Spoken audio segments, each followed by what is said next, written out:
What is happening, people? It is Brian Alsruhe, NEVERsate.com, and I know it's been a while since I've done a training video, so I figured it was time for that. But before I get into that, I just need to say thank you to a company, and that is Phalanx Fight Clothing Company. They make shorts, they make keys, they make a lot of different things.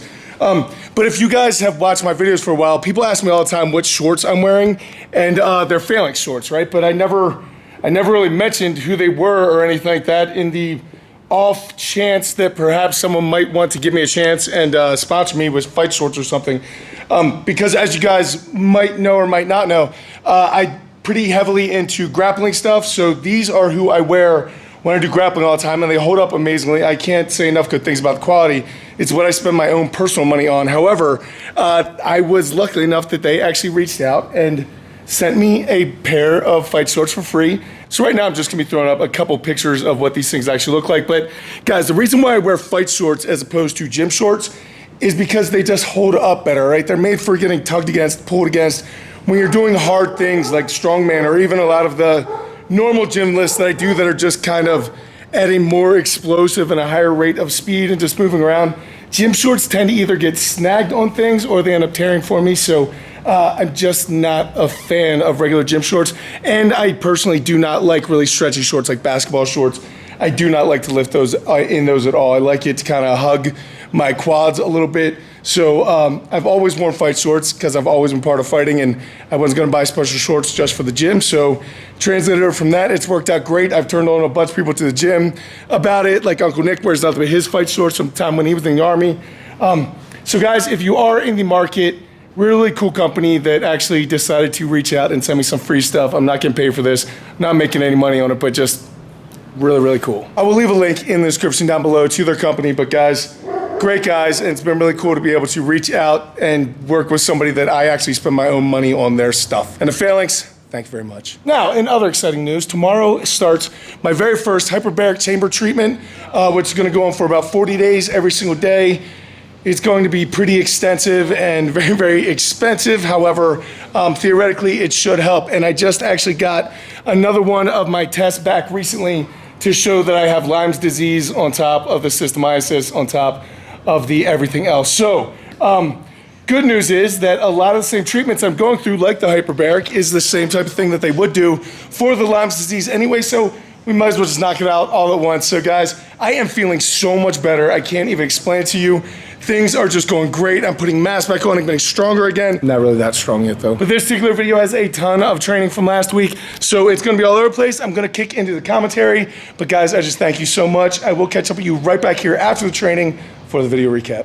What is going on, guys? And welcome to the commentary. So I am going to be talking a little bit quieter today, but that is because it is 3:30 in the morning. For those of you guys who do not know, my day starts at 3 a.m. every single day. It began when I was throwing up. The beginning of that video, sorry it was so graphic, but that's literally how it is. I will just be doing my normal day, having a conversation, driving, doing whatever, and then suddenly vomit will just come flying out of my mouth. So, yeah, that's not very cool. Anyway, that's the reason why I wake up at 3 o'clock in the morning, is because when I was very, very sick with the cystomyces, I would wake up literally every single morning at 3 o'clock in the morning, not even really waking up feeling nauseous, but actually waking up literally physically vomiting. Like the vomiting is what woke me up out of sleep like an alarm clock, and that was not a cool alarm clock. Anyway. So yeah, if you do that for 2 years, you get kind of stuck in that pattern and then you can't do anything else. So currently my sleep patterns, I will go to bed on average somewhere between 10:30 and midnight, and then I wake up at 3. So that on average, I'd say I get 3 to 4 hours on my first sleep, and then I'm up and I'm working. Now, I would say 70% of the time I do not get to go back to sleep. I will work straight through the rest of the day until I need to go to the gym, and I will not go back to sleep until that night. And those days definitely pile up. I'm not saying this because I'm proud of it. I'm saying this to try to tell you what not to do. But if I am able to, I will get a second sleep sometime during the day, which is usually about an hour and a half to 2 hours. So I'd say right now I'm getting about 4.5, 5 hours of sleep a night, but that's about average for me, guys. My entire life, I've had some serious sleep problems. I had some traumatic stuff happen as a kid that won't really allow me to sleep very well at all. So the reason why we're talking about this sleep thing, again, I'm not proud of it. I'm not trying to brag. It's actually getting better the less and less I'm throwing up. I still currently wake up at 3 a.m. because I have to get work done, and this is a great way to set me up for actually this morning, because this morning, like I mentioned, is my very first hyperbaric treatment. So don't really know what to expect. I know that I need to take a shower, and I'm not allowed to put on any lotion, creams, deodorant. Excuse me. I can't have any of those things on my body. I can't wear any jewelry, nothing. What I didn't understand is that in a hyperbaric chamber, the oxygen levels are in such a way that if there's a spark, then that's it. Everyone dies. So basically, I can't have anything in there with me. I can't have books. I can't have my phone. I can't have a recorder to do podcasts, anything like that. So basically, I'm going to have an hour and a half every single day to try to meditate, focus on my breathing, get inside my head, and do a lot of that stuff. Anyway, like I just said, medical update, things have been going great. However, my sleep, I still don't sleep a whole lot, which works out really well for my schedule because of how much work I have to fit into a day. I'm a one-man show, and a lot of things need to get done to make everything possible that I do. Anyway, the hyperbaric treatments are going to take approximately 4.5 to 5 hours out of my day. And I honestly, before this, I really didn't know how to fit 15 minutes into my day. So things are going to get really, really interesting for the next, I'd say, 2 months as I go through all these treatments. I'm not sure what the YouTube's going to look like. I know I'm going to have to do a lot of Q&As, maybe some while I'm driving. There's going to be a lot of hopefully interesting stuff coming through this as I'm getting better and better. For those of you who don't know, the hyperbaric treatment is actually what they use to help out people who have been burn victims, people who have lost limbs, people with gangrene, all kinds of really nasty things that typically if you stand a really good chance of not making it. And so I'm fortunate enough to have a hookup to get in with this hyperbaric treatment, and will hopefully help me heal from all the diseases that I'm getting over now. And guys, like I said, as a health update, I am feeling 1,000% better every single day. I'm not kidding. That's not just me talking. Every single day, I get a little bit better. Mentally, that has been a massive change, not only in my training, but in my coaching, in my life, in everything. I'm just a happier person because before, to be completely honest with you, I was super happy with my circumstances. If you guys look at what I'm doing here. By the way, that is not my house. A lot of people ask if that's my house. That is the guy who owns this property that my gym is on. That is his house that he just built, and it is beautiful and is amazing, and he deserves every single bit of it. But no, people, that is not my house. I rent my house. But oh yeah, Kona just sitting on me. Yeah, thanks, Kona. You're really being super helpful there. Anyway, I completely lost where I was at. Oh yes.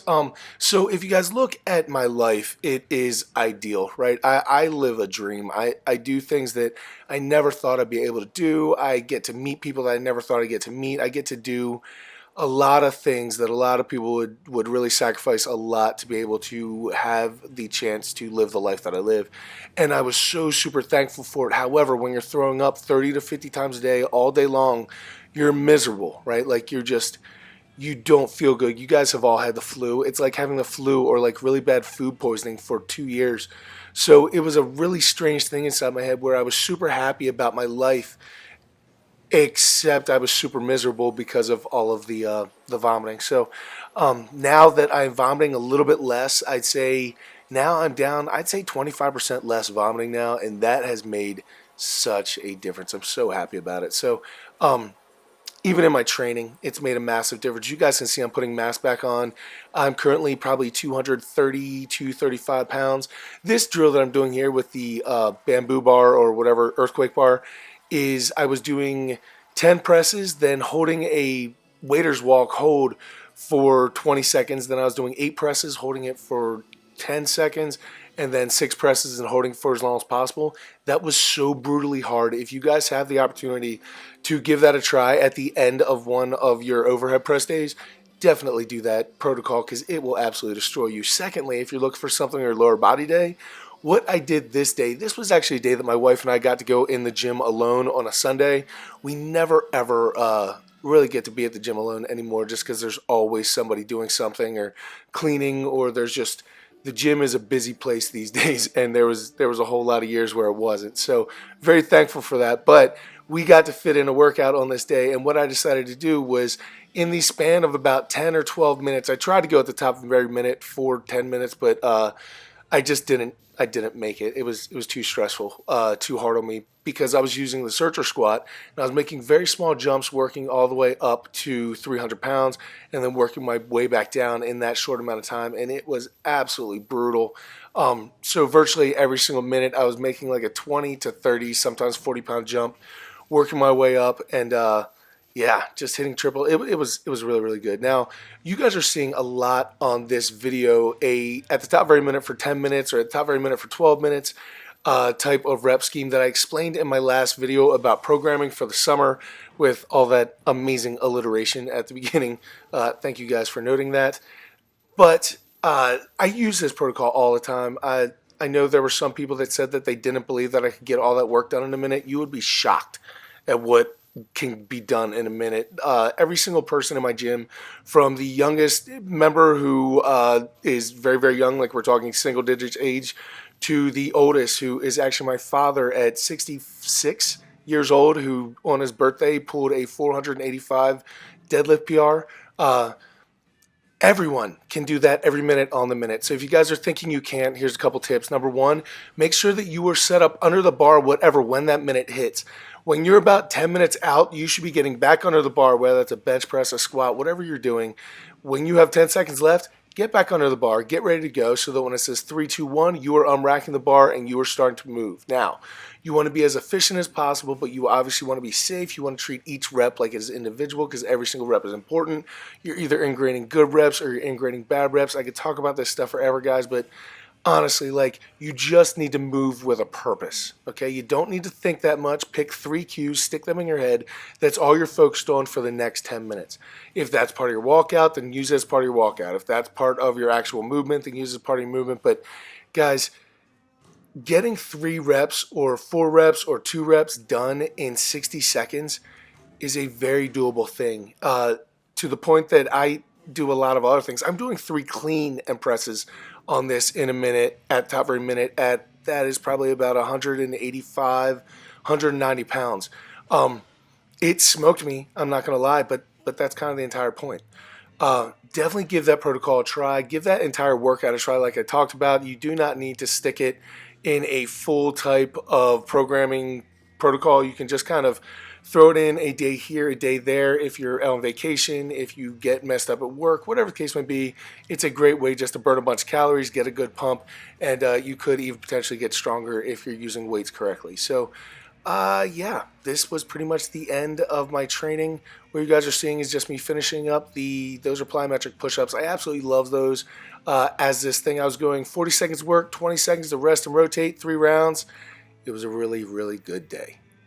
All right, and we're back, people. So, guys, thank you so much for sitting through all that and just listening to me. I know the commentary can get kind of tedious at times, but I am trying to explain to you guys what I'm doing, why I'm doing it, along with different stories and stuff. So, I really appreciate just the attention and the patience with me all the time. So, guys, I thank you so much for absolutely everything you're doing. A couple cool things. This shirt here that I'm all sweated through already says hashtag Olu Strong, and that's because my good buddy Olu put out a t-shirt. Very, very cool. If you guys do follow him on Instagram, you can DM him if you guys want to pick up a shirt. It's a very just kind of personal thing. So if you guys do want to pick one of those up, go for it. If you guys do want to support Phalanx Fight Shorts Company, then definitely go check them out. They got some really, really cool stuff. A lot of you ask about the shorts that I have with the skull on it and things like that, and that is all Phalanx. So yeah, some cool styles. They hold up great. I've literally had worn nothing but them pretty much exclusively for almost a year now, and haven't had one tear or one problem at all. So can't say enough good things, and thank you guys so much